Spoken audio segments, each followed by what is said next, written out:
शक्ति। हमने जो इसका पार्ट 1 था उसमें देखा ड्रामा और पाप पुण्य का जो भी कनेक्शन था। तो भक्ति में 63 जन्म हमने ड्रामा अनुसार जो भी स्क्रिप्ट चली उस समय जो जिस तरह आत्माओं में थॉट्स फीलिंग्स इमोशंस आए उसकी वजह से हमने एक थॉट जो है कि मैंने किया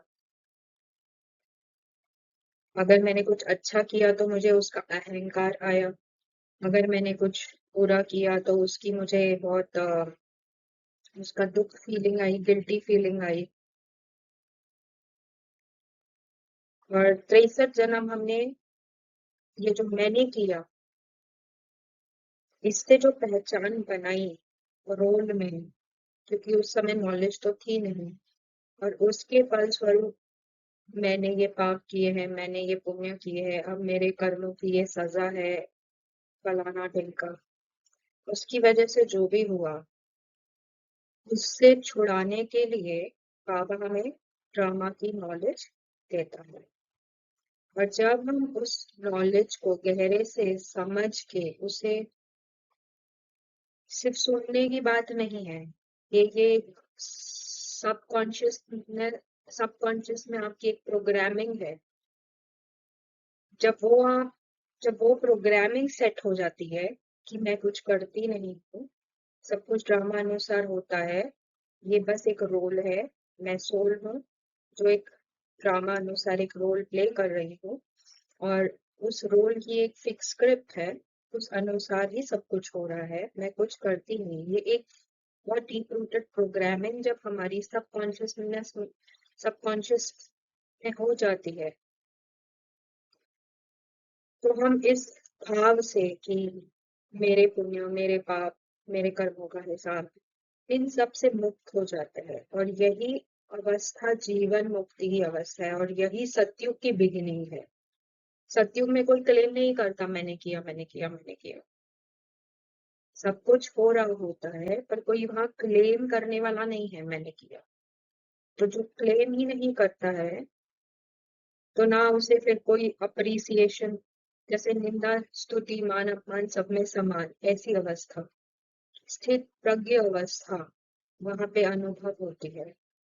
और उसकी शुरुआत हमें संगम पे जब ड्रामा का ज्ञान मिलता है, आत्मा और ड्रामा का ज्ञान मिलता है, इन दोनों पॉइंट को जब कंबाइंड हम अपने जीवन में अनुभव करते हैं, और एक ये सेट प्रोग्रामिंग सबकॉन्शियस से चलती है, तो हमें जीवन मुक्ति की अवस्था अनुभव होती है। तो इसीलिए जो फर्स्ट पार्ट है वो बहुत जरूरी है सुनना। अगर आपने नहीं सुना है इसका फर्स्ट पार्ट तो वो सुने। अब इसका आगे का हम और इसकी थोड़ी सी गहराई में जाएंगे।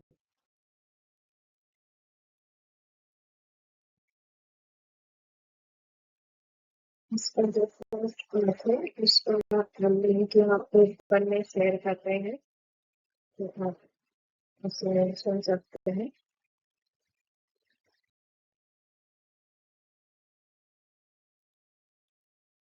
भगवान जो मनुष्य को अपने पाप और पुण्य का फल देते हैं, इसके इंसाफ का घर है। यानी जैसे जजमेंट होती है ना, कोर्ट या हाई कोर्ट होते हैं, तो इंसाफ का घर है ना। अभी ये धर्मराज की भी कोर्ट है। ये वो ही है जो मनुष्य को, जो पाप करते हैं उनको पाप की सजा देते हैं, जो पुण्य करते हैं उनको उनका फल देते हैं। अभी वो यहाँ आकर के स्वयं खुद हाजिर हुआ है और सब राज अच्छी तरह से बता देते हैं। जो श्रीमत पर चलेंगे जरूर पुण्य आत्मा बनेंगे, मेरी मत पर न चलने वाले कदाचित पुण्य आत्मा बन नहीं सकते हैं, स्वर्ग के मालिक बन नहीं सकते हैं। तो देखो यहाँ से इंसाफ मिल रहा है। दुख दिया तो फिर ट्रिब्यूनल बैठती है, साक्षात्कार होता है कि तुमने ये किया, अब खाओ सजा। बाबा सावधानी तो देंगे ना, ऐसा ना हो जो फिर ट्रिब्यूनल के सामने कहे कि हमको सावधान थोड़े ही किया।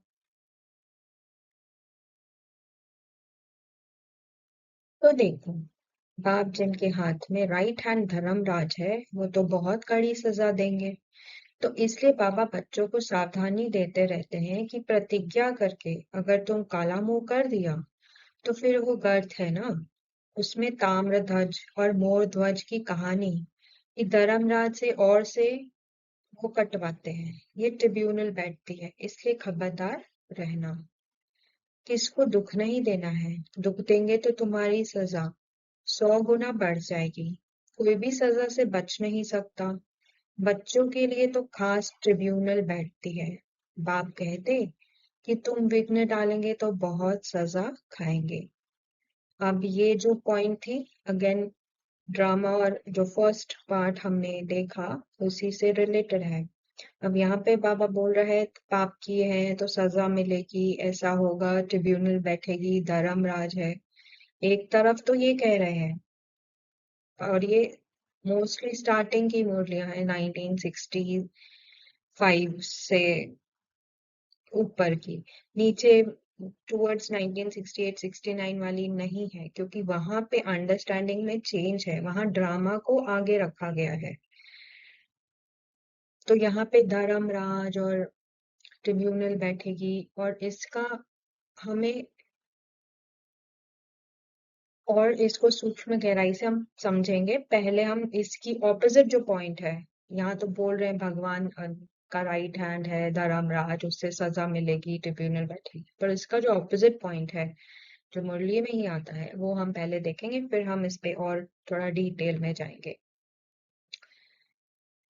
बाप कहते हैं अच्छा व बुरा काम ड्रामा अनुसार हर एक करते हैं, नूंद है, कोई अपनी मर्जी से नहीं कर रहा, ड्रामा अनुसार उस आत्मा का जो भी पार्ट रिकॉर्डेड है वो कर रहा है, वो उसे उससे करवा रहा है। तो ड्रामा अनुसार करते हैं, नूंद है, मैं थोड़े ही इतने करोड़ों मनुष्यों का बैठ हिसाब रखूंगा। अब ये मैं थोड़े ही डायरेक्टली शिव बाबा बोल रहे हैं, और वो क्लियर कर दे रहा है कि मैं किसी का हिसाब किताब रखता नहीं हूँ। ड्रामा अनुसार जो फिक्स्ड है वो होता है, उस अनुसार कर्म होते रहते हैं।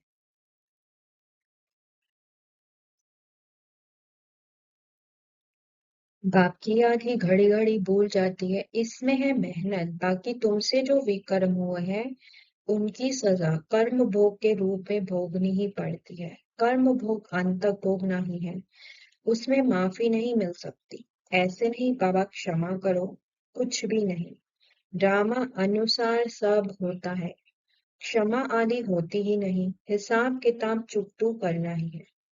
अब हम यहाँ देख रहे हैं कि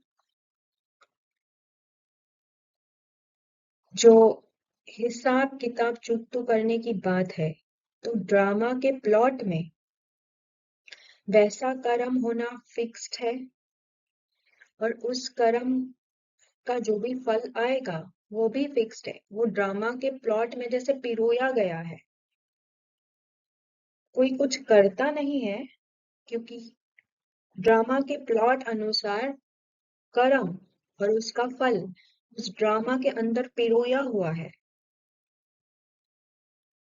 तो वैसा जैस जो भी कर्म होना था वो भी फिक्स्ड है, उस आत्मा के पार्ट में नूंधा हुआ है, और उसका फल स्वरूप जो भी आएगा और कितना उससे आत्मा को भुगतना, उसको कितनी तकलीफ होगी या उसको कर्म भोग की वासना होगी, वो भी उस प्लॉट में फिक्स है। तो हर चीज ड्रामा अनुसार फिक्स है, इसलिए बाबा कह रहा है कि भोगना ही पड़ेगा, वैसा कर्म होना भी फिक्स है, और उसका फल स्वरूप जो भी भोगना आनी है वो भी फिक्स है, उसमें कोई हेर फेर बदली हो नहीं सकती।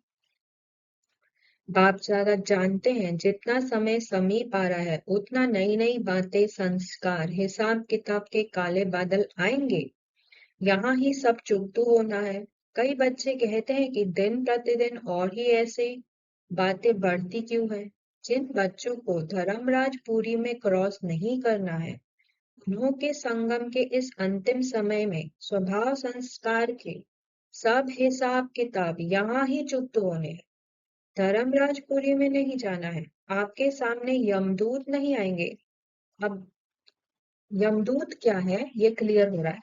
ये बातें ही यमदूत है जो यहाँ ही खत्म होनी है। इसलिए बीमारी बाहर निकलकर खत्म होने की निशानी है। बातें ही यमदूत है। ऐसे कोई बाहर से ऐसा कोई जो भक्ति में हमने सुना है वैसा कुछ नहीं होने वाला है। अंदर से ही हमारी थॉट्स फीलिंग्स इमोशंस ऐसी होगी, वो हमें इतना हैवी करेगी, इतना गिल्ट, इतना शेम, इतना पश्चाताप में लाएगी और वही हमारे लिए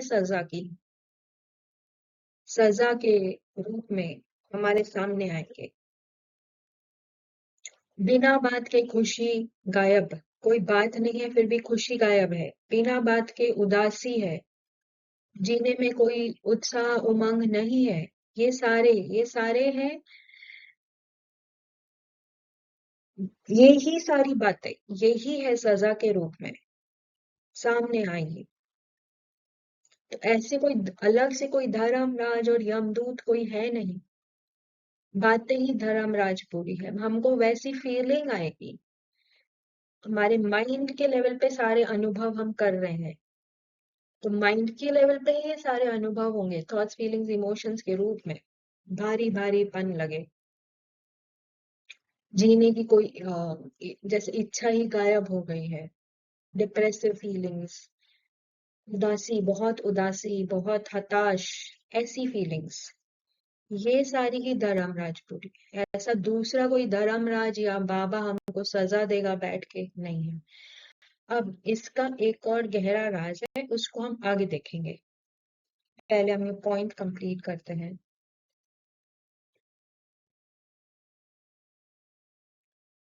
सजाओं के अनुभव को ही धर्मराजपुरी कहते हैं। बाकी धर्मराजपुरी कोई अलग स्थान नहीं है। प्लीज क्लियर कर ले।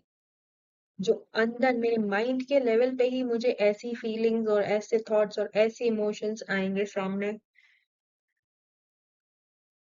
और वो सजा से कम नहीं होगी। वो पनिशमेंट के रूप में लगेगी। तो ये सजाओं का अनुभव ही धर्मराजपुरी ऐसा कोई अलग से स्थान या कोई पर्सन नहीं है, या बाबा धर्मराज बन के कोई आने वाला नहीं है। लास्ट में अपने किए हुए पाप जमदूत के डरावने रूप में सामने आते हैं। उस समय पश्चाताप और वैराग्य की घड़ी होती है। छोटे छोटे पाप भी भूत की तरह लगते हैं। पश्चाताप की त्राही त्राही होती है। इसलिए उन सजाओं की फीलिंग से बचने के लिए कर्मों की गुह्य गति के ज्ञाता बन सदा श्रेष्ठ कर्म करो और विकर्माजीत बनो। सजाओं की फीलिंग से बचने के लिए वो फीलिंग के रूप में है। अगर अंत तक ये व्यर्थ संकल्प होंगे तो वही भूतों के यमदूतों के रूप में आएंगे। और कोई यमदूत नहीं आते हैं। दूसरे व्यर्थ संकल्प अपनी कमजोरियां यही यमदूत के रूप में आते हैं। यमदूत क्या करते हैं? डराते डराते हैं।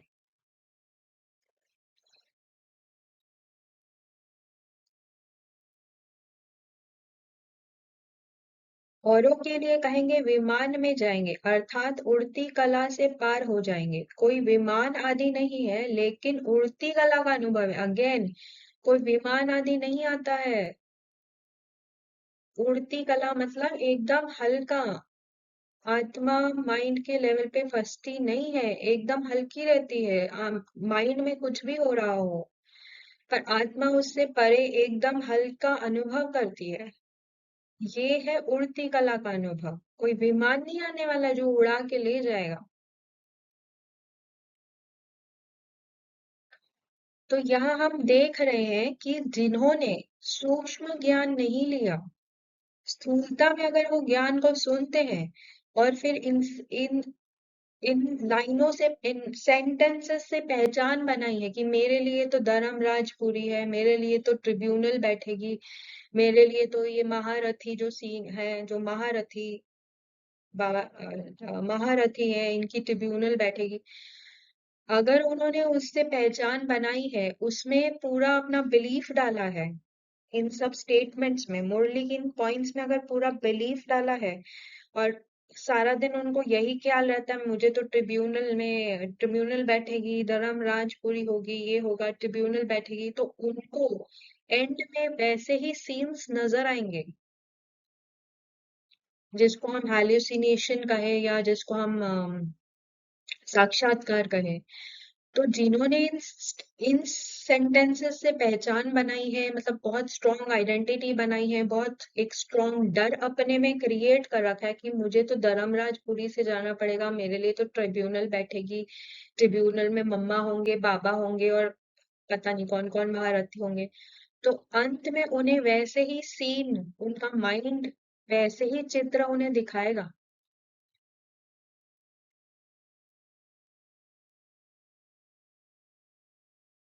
तो इसलिए नॉलेज को हमें समझना सूक्ष्मता से इसलिए जरूरी हो जाता है, स्थूलता में ना रहें, बार बार कह रहे हैं, क्योंकि बहुत सारी बातें, जैसे हमने फर्स्ट पार्ट में भी देखा, ड्रामा है या मेरे पाप पुण्य है, मेरे पाप पुण्य नहीं है, ड्रामा अनुसार मैं बंधी हुई हूँ वो चीजें करने के लिए, और उसका फलस्वरूप जो भी आएगा। पर जब मुझे ड्रामा की नॉलेज मिलती है कि मैं कुछ कर नहीं रही हूँ, ये मेरे अंदर जो रिकॉर्डिंग है वो प्ले हो रही है, उस अनुसार सब कुछ हो रहा है, मैं एकदम साक्षी होके उन उन चीजों को क्रॉस कर सकती, विदाउट ये पहचान बनाए कि मैंने किया है। ड्रामा ने जो भी हुआ, ड्रामा अनुसार जो रिकॉर्डेड था वो हुआ, मैं कुछ करती नहीं। तो मैंने जब किया नहीं तो उसकी सजा, मतलब फल उसके, क्योंकि ड्रामा के, जैसे हमने देखा, ड्रामा के प्लॉट में ही कर्म होना और उसका फल ऑलरेडी पिरोया हुआ है। तो उसका फलस्वरूप जो भी आएगा, अच्छा या बुरा, उससे मैं साक्षी होके उन उन चीजों को क्रॉस कर सकती हूँ। ये है, मुझे धर्मराजपुरी से गुजरना नहीं पड़ेगा। पर अगर मैं फंसी हुई हूँ कि मैंने किया, मुझे ऐसा नहीं करना चाहिए, तो पश्चाताप, वैराग्य और वो सारी थॉट्स, फीलिंग्स, इमोशंस हावी होके मुझे एकदम सजा की फीलिंग आएगी, सजाओं की फीलिंग आएगी।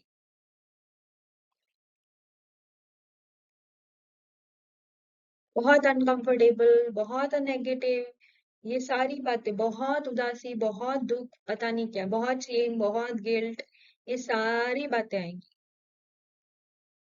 तो ये सारी बातें ऊपर आ रही है ड्रामा अनुसार, क्योंकि अभी संगम युग है, सारे हिसाब से चुकतू करके हमको फिर से एक नया पार्ट, जो फिर से पार्ट रिपीट होने वाला है, सत्युग वाला, उधर जाना है। तो ये सारी बातें ऊपर आएंगी, इनसे साक्षी रहना,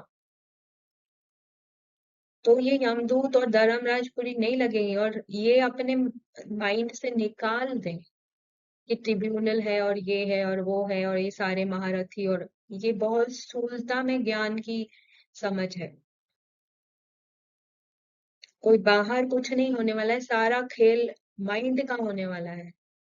और जितना माइंड से अभी से साक्षी रहेंगे, तो ये सारी बातें जब ऊपर आ रही है, तो आप उनको इजीली क्रॉस कर सकते हैं, उनमें फंसेंगे नहीं, सजाओं की फीलिंग नहीं आएगी आपको।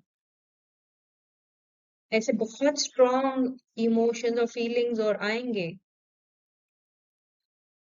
पर क्योंकि आपने साक्षी का अभ्यास, प्रैक्टिस की हुई है, तो आप उनमें फंसेंगे नहीं, और आप फंसेंगे नहीं तो सजा की फीलिंग नहीं को फील होगी। और यही है, धर्मराजपुरी से क्रॉस नहीं करेंगे।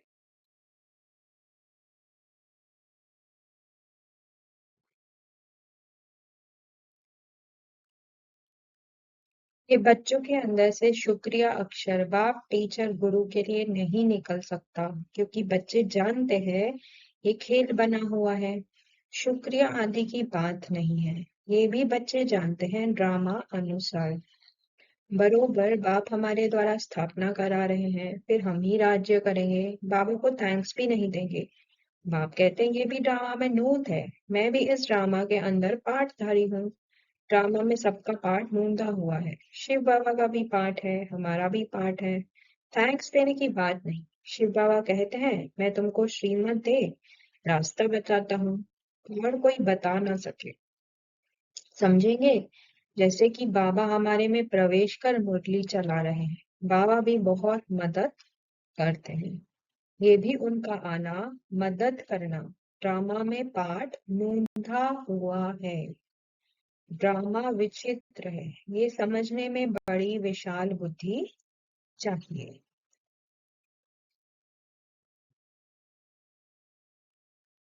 ये भी ड्रामा में जिनका जो पार्ट है वो चलता ही रहता है, इसमें हम किसी की महिमा थोड़ी ही करेंगे। बाप भी कहते हैं, तुम मेरी क्या महिमा करेंगे, मेरी तो ड्यूटी है पतित से पावन बनाने। टीचर की ड्यूटी है पढ़ाने की, अपनी ड्यूटी बजाने वाले की महिमा क्या करेंगे। बाबा कहते, मैं भी ड्रामा के वश हूँ, इसमें ताकत फिर काहे की, ये तो मेरी ड्यूटी है। कल्प कल्प संगम पर आकर पतित से पावन बनाने का रास्ता बताता हूँ। मैं पावन बनाने बिगड़ रह नहीं सकता हूँ। मेरा पाठ एक्यूरेट है, 1 सेकंड भी देरी से वह आगे नहीं आ सकता।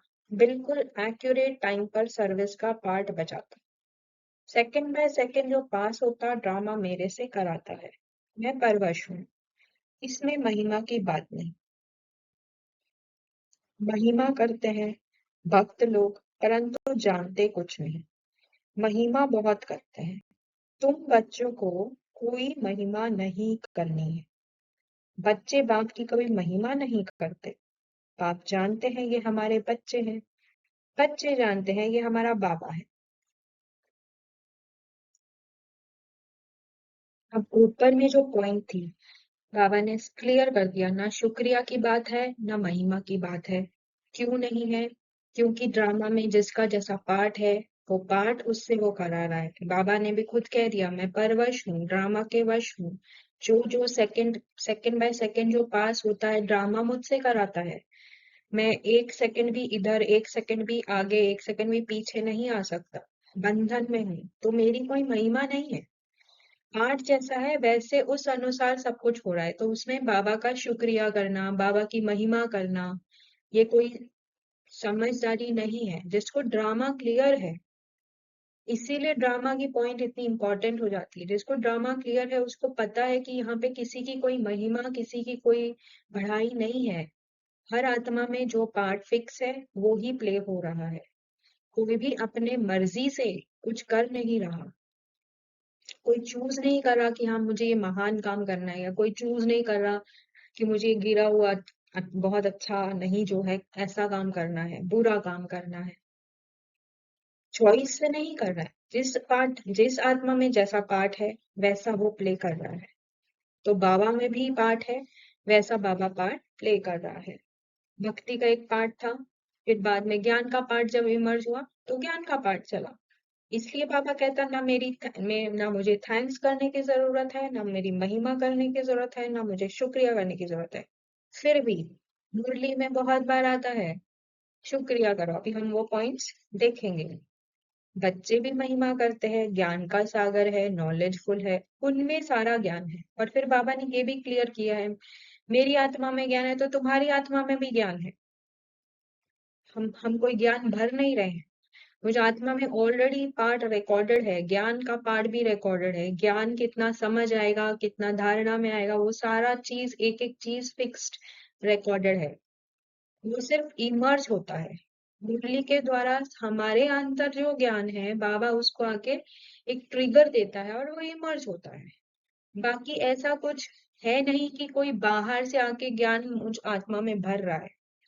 मुझ आत्मा में भी ज्ञान का पाठ रिकॉर्डेड है, अभी 1-2 दिन पहले मुरली में ही आया था। तुम्हारी आत्मा में भी ज्ञान है, ज्ञान ऑलरेडी भरा हुआ है, कुछ बाहर से भरने की जरूरत नहीं है। तो बाबा की महिमा अपरंपार है, उनसे हम वर्षा पा रहे हैं। तो ऐसे बाबा से कितनी बातें करनी चाहिए, फिर बाबा बहुत मदद करेंगे। अब बाबा ने ये भी कह दी, मदद की भी पॉइंट हमने देख ली कि मदद भी मिल रही है तो वो ड्रामा अनुसार मिल रही है। कोई आउट ऑफ द वे जाके बाबा कुछ नहीं करता है, बाबा में जो पार्ट है उतना ही वो प्ले होता है। इस बच्चे को मैं ज्यादा मदद कर दूं क्योंकि ये बहुत अच्छा है और ये बहुत सेवा करता है, या इसका योग बड़ा अच्छा है, और इसको नहीं करो, ऐसा अपनी चॉइस से कुछ नहीं होता है।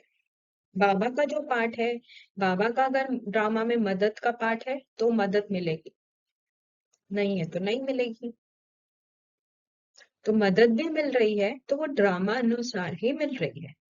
आउट ऑफ द वे जाके किसी बच्चे को ज्यादा मदद, किसी बच्चे को बिल्कुल कम, और क्या किसी को बिल्कुल ही नहीं, ऐसा कुछ भी नहीं है।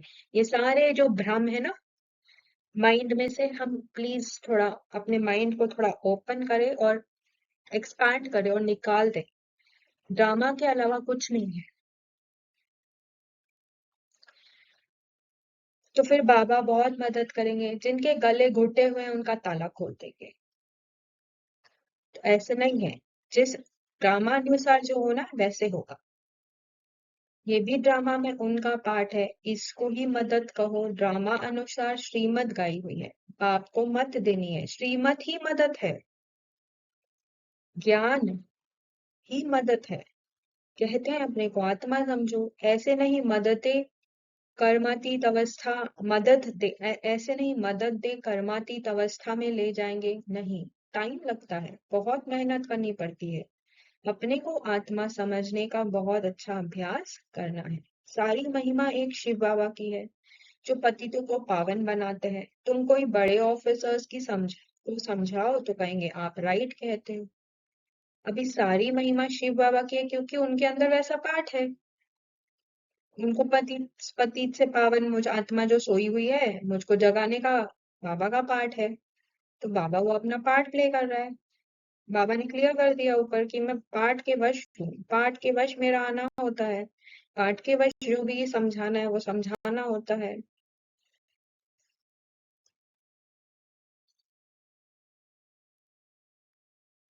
बाप परम धाम से आकर पतित से पावन बनाते हैं, तो कितना शुक्रिया मानना चाहिए। भक्ति मार्ग में भी शुक्रिया करते रहते हैं।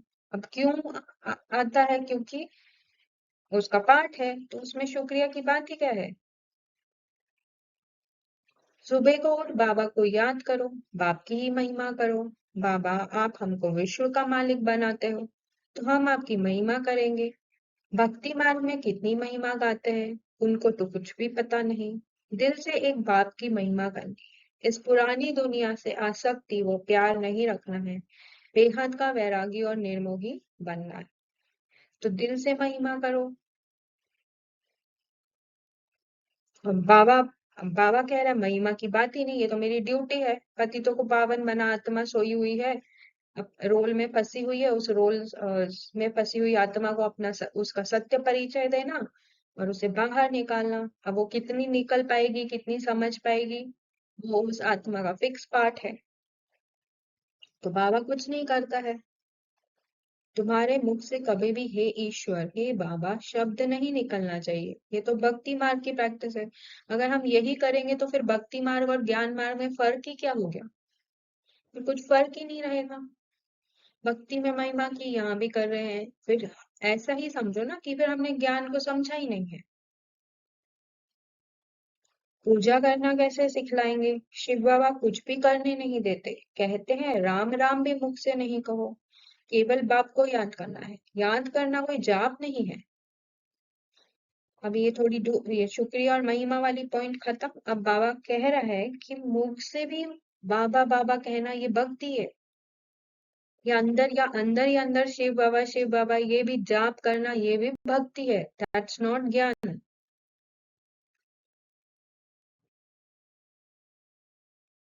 मुख से सिर्फ शिव शिव नहीं करना है, आप से सच्चा लव रखना है। हे शिव बाबा कहना ये पुकार का शब्द है, तुमको हे शब्द नहीं कहना है, बाप को याद करना है। चिल्लाया तो गोया भक्ति अंश आ गया।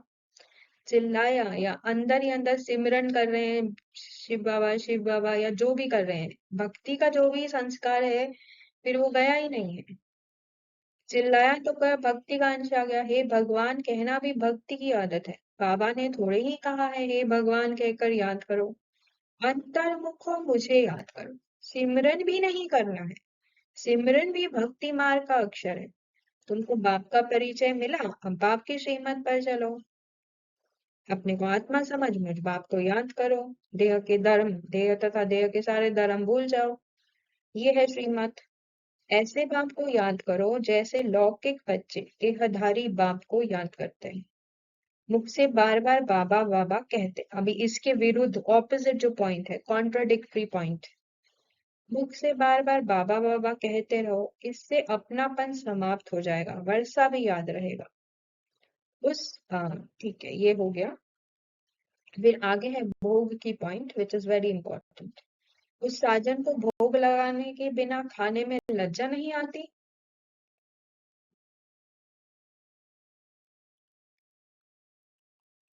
वो साजन भी है, बाप भी है, कहते हैं मुझे तुम नहीं खिलाएंगे, तुमको तो हमें खिलाना चाहिए ना। देखो, बाबा युक्तियां बतलाते हैं, तुम बाप अथवा साजन मानते हो ना, जो खिलाता है पहले तो उनको खिलाना चाहिए। बाबा कहते हैं हमको भोग लगा कर हमारी याद में खाओ, इसमें बड़ी मेहनत है, तो ऐसे साजन को याद कर भोजन खाना चाहिए। उनको हम याद करते हैं और वो हमारे पास आ जाते हैं। याद करेंगे तो वासना लेंगे, तो ऐसी ऐसी बातें करनी चाहिए बाबा के साथ। भोजन पर भी याद करना चाहिए, साजन के साथ तुम्हारी सगाई हुई, तुम्ही से खाऊं ये पक्का प्रण करना है। जब याद करेंगे तभी तो वो खाएंगे ना। उनको तो वासना ही मिलनी है, क्योंकि उनको अपना शरीर तो है नहीं। तुम जो खाते हैं आप भी खाओ। ऐसे नहीं, एक बार याद किया बस, फिर तुम खुद खाते जाओ, उनको खिलाना भूल जाओ। उनको भूलने से उनको मिलेगा नहीं।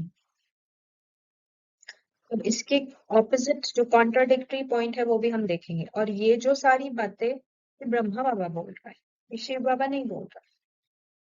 तो ये, और ये क्यों बोल रहा है हम आगे देखेंगे। इस ये आज सिंपल एज दैट की जो भी हम करें उसमें हमें बाबा की याद रहे, इसके लिए बोला गया था।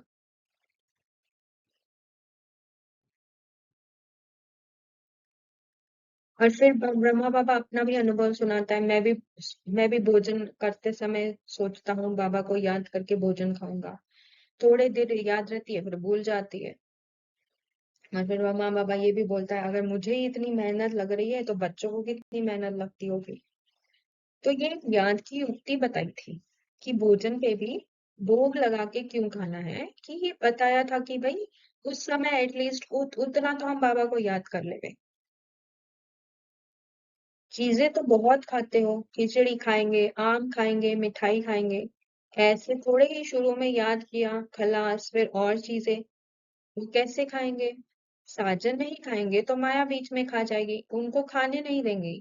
और इसी पॉइंट जो इसमें आए, बाबा भासना लेगा, और बाबा खुद तो नहीं खाएगा पर भासना तो ले सकता है, तो इसकी एक कॉन्ट्राडिक्टरी पॉइंट हम आगे देखें कि बाबा भासना भी लेता है क्या। ये रसम रिवाज है, शिव बाबा का भंडारा है, तो उनको याद कर भोग लगाना चाहिए, ये रसम रिवाज है।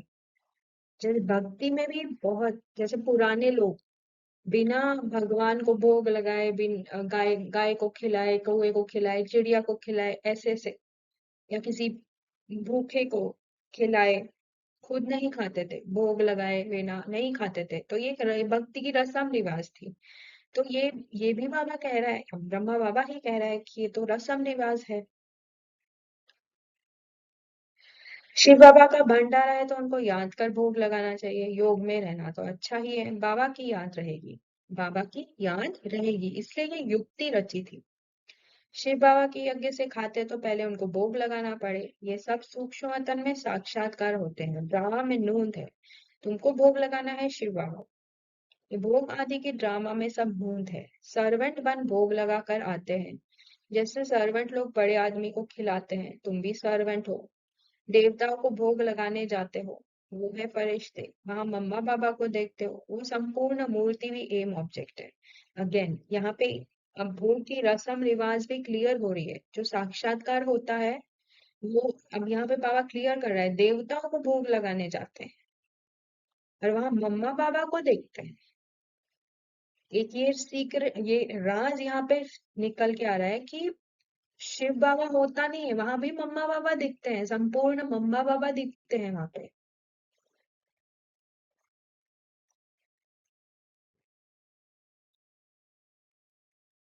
तुम जानते हो शिव बाबा को भोग तो जरूर लगाना है, फिर बांट कर तुम खाते। ये जैसे जिसका किसका रिगार्ड रखना है। हम शिव बाबा को भोग लगाते हैं, शिव बाबा का भंडारा है ना, जिसका भंडारा है उसको भोग जरूर लगाना पड़े।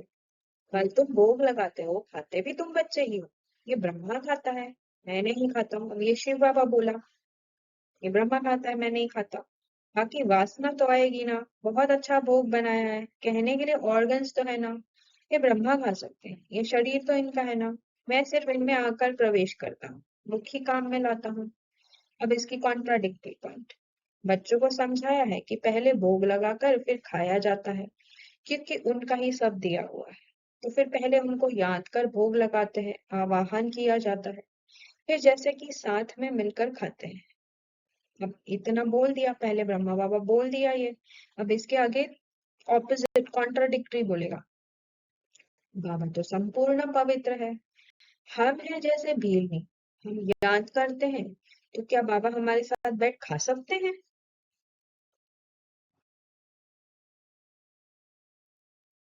हम अपने को संपूर्ण पवित्र तो कह नहीं सकते, तो हम भीलियों के साथ वो खाएंगे।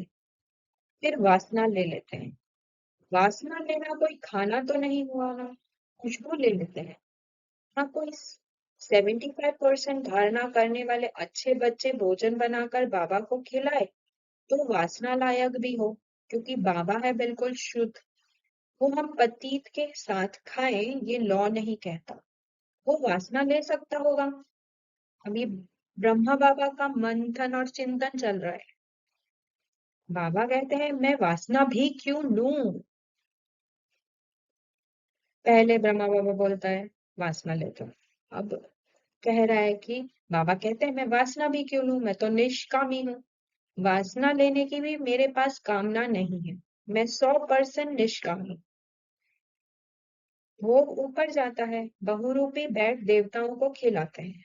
अगेन सेम चीज आ गई कि भोग किसको लग रहा है। देवताएं चाहते हैं हम ब्रह्मा भोजन खाएं, तो बाबा मम्मा और फिर ऊपर से देवताओं की आत्मा आती है, वो बैठ खाती है। फिर भी रुचि से तब खाएगी जब पकाने वाले योगी होंगे। देवताएं भी ब्रह्मा भोजन की महिमा करते हैं।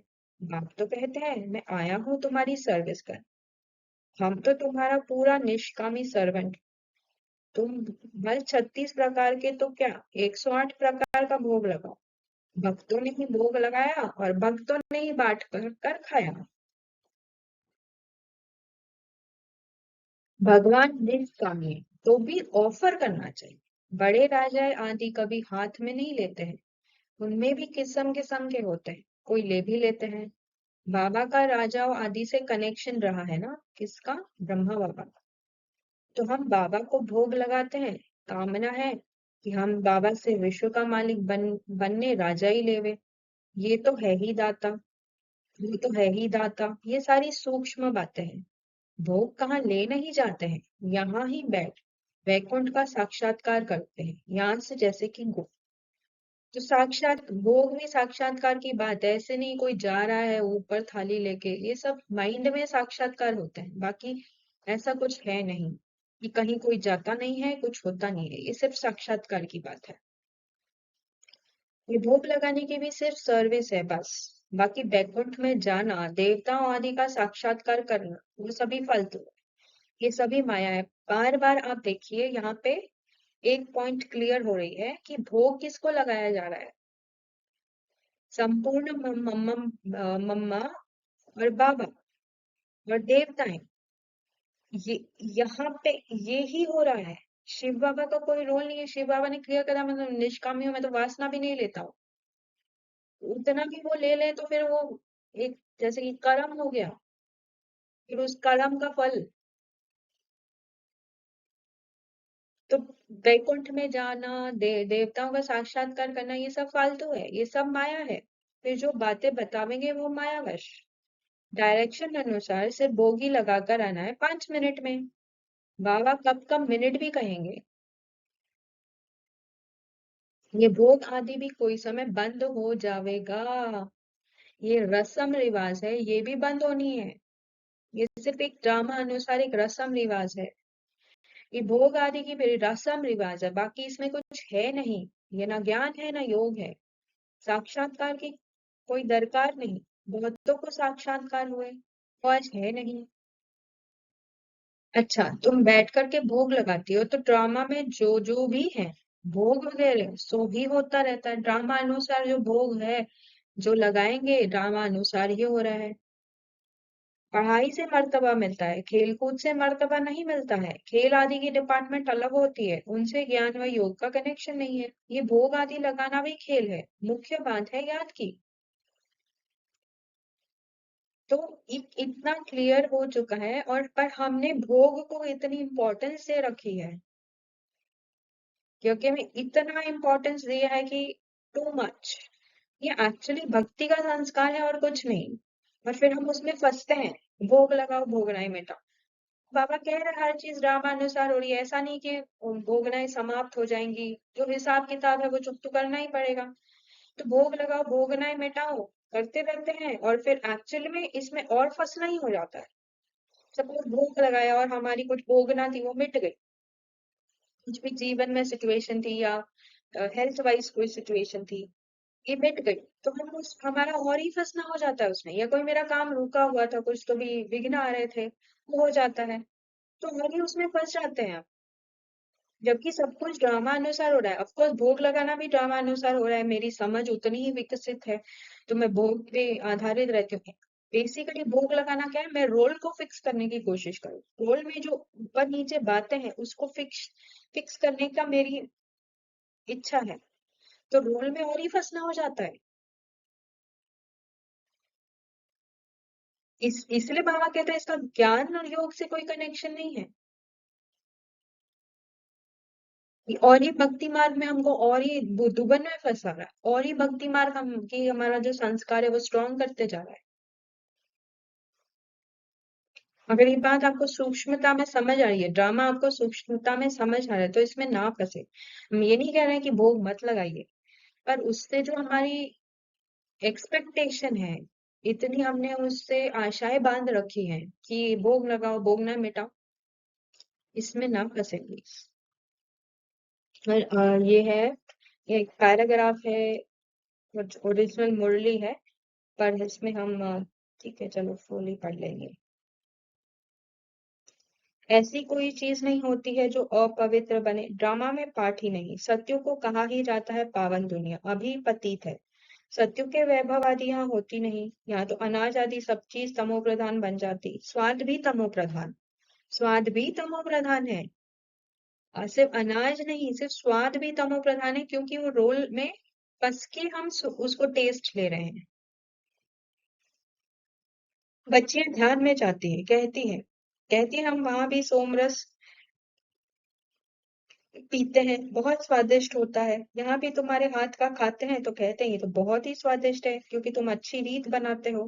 केक बिस्कुट आदि स्वादिष्ट होती है ना, तब तो दिल करके खाते हैं। वहां तो हर चीज सतो प्रधान होती है, इसलिए बहुत स्वादिष्ट होती होगी, ये भी तुम अभी ही जानते हो। ऐसे नहीं, यहाँ तुम बहुत योग में रह बनाते हो, इसलिए स्वादिष्ट हो जाती है। ये बहुत बड़ा भ्रांति है। तो यहाँ ये भी क्लियर कर रहा है बाबा कि ऐसे नहीं कि तुम योग में बना रही हो इसलिए बहुत अच्छा लग रहा है, बहुत स्वाद आ रहा है। नहीं, ये तो प्रैक्टिस पर है। कोई बहुत अच्छा बना लेते हैं, कोई कम। बाकी ऐसे नहीं योग में रह बनाया इसलिए स्वादिष्ट हुआ, ऐसे नहीं है। ये सारी भ्रांतियां प्लीज दूर करे। ऐसे नहीं है कि मैंने योग में शिव बाबा, पहले हम खुद ही सोच ले कि हम कितना, हमारा जो अटेंशन है, हम जब खाना पका रहे हैं, भोजन पका रहे हैं, या कोई भी चीज ऐसे बिस्कुट और या जो भी है, केक बिस्किट जो भी बना रहे हैं, कितना समय हम शिव बाबा की याद में रहते हैं, कितना समय हमारी बुद्धि शिव बाबा पे टिकी होती है, कितना समय मैं आत्मा अपने को समझ के ये सारे कर्म में आ रही हूँ। नहीं हो रहा है। तो बाबा कह रहे हैं ये that is just a skill, cooking is a skill. कोई अच्छा बना लेता है, कोई कम अच्छा बनाता है, that's it. It's not that. ये भ्रांति जो हमने पाल रखी ना, भोग हमने याद में बनाया भोग लगाया, प्रैक्टिकली में हम खुद ही देख लें, हम हमारे ही सेंटर्स में देख लें, और आसपास हम जिस भी सेंटर से जुड़े हैं या और भी किसी सेंटर में जाते हो, कितना समय ब्राह्मण आत्माएं बीके शिव बाबा की याद में रह के भोजन पकाती हैं और खाती हैं। तो ये भ्रम दूर करें। कोई अच्छा बना लेते हैं, कोई कम, बाकी ऐसा नहीं योग में रहे बनाया इसलिए स्वादिष्ट हुआ, ऐसे नहीं है। पवित्र तो बहुत ही रहते हैं, बाकी वहां नई दुनिया में हर चीज सत्व प्रधान होती है, इसलिए चीज में ताकत रहती है। सत्व प्रधान है तो बहुत ताकत रहती है।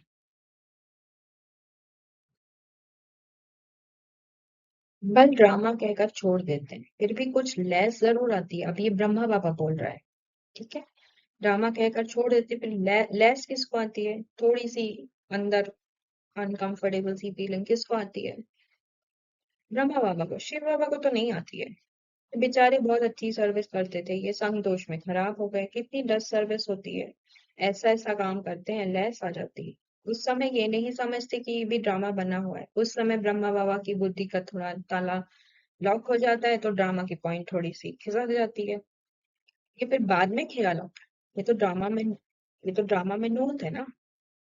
तूफान तो बच्चों को आते हैं, सिवाय याद के ये दो जो पॉइंट्स है हमने पहले फर्स्ट पार्ट में भी कवर की है, जस्ट बिकॉज अंडरस्टैंड करना बहुत जरूरी है। तूफान तो बच्चों को आते हैं, सिवाय याद के कर्मेंद्रिया वश होना मुश्किल है। याद से ही बेड़ा पार होना है, ये शिव बाबा कहते हैं या ब्रह्मा बाबा कहते हैं, ये समझना भी मुश्किल हो जाता है। इसमें बड़ी महीन बुद्धि चाहिए। पहले मोटे रूप से समझा, फिर महीनता से समझाया जाता है। तो ये जो कॉन्ट्राडिक्टरी पॉइंट्स आती है, इसको भी समझना जरूरी है। ऐसा क्यों? पहले मोटे रूप से समझा, फिर महीनता में जाते हैं। पहले भोग भोग लगाओ, भोग लगाओ, फिर जब समझ आ गया कि भोग भी एक रस्म रिवाज है, तो उस महीनता को पकड़ना है। पुरानी पुरानी पॉइंट्स को ही पकड़े रहना और उसी अनुसार चलते रहना, ये कोई समझदारी नहीं है। महीनता में जाना है, सूक्ष्मता में जाना है। पढ़ाई एक प्रोग्रेसिव चीज होती है, ज्ञान प्रोग्रेसिव है। पहले मोटे मोटे रूप से समझेंगे, फिर महीनता में जाएंगे। तो मोटे मोटे रूप से जो समझी पॉइंट्स है उसको छोड़ देना होता है, डिस्कार्ड कर देना होता है उसको, उस पे ही नहीं चलते रहना है। ये फर्स्ट फर्स्ट पार्ट में भी हमने पॉइंट देखी है कि बाबा ने बोला है कि पुरानी पॉइंट्स का क्या करेंगे, अभी उनको छोड़ दो। पुरानी कॉपी में जो पुरानी पॉइंट्स नोट की है, तो वो तो अभी कुछ फायदे की नहीं है, इसलिए अब पहले एक पार्ट फर्स्ट पार्ट भी सुनिए। तो सूक्ष्म ज्ञान सूक्ष्म है, जितना सूक्ष्मता में जाएंगे उतनी आपकी बुद्धि फ्री होती जाएगी, ओपन होती जाएगी।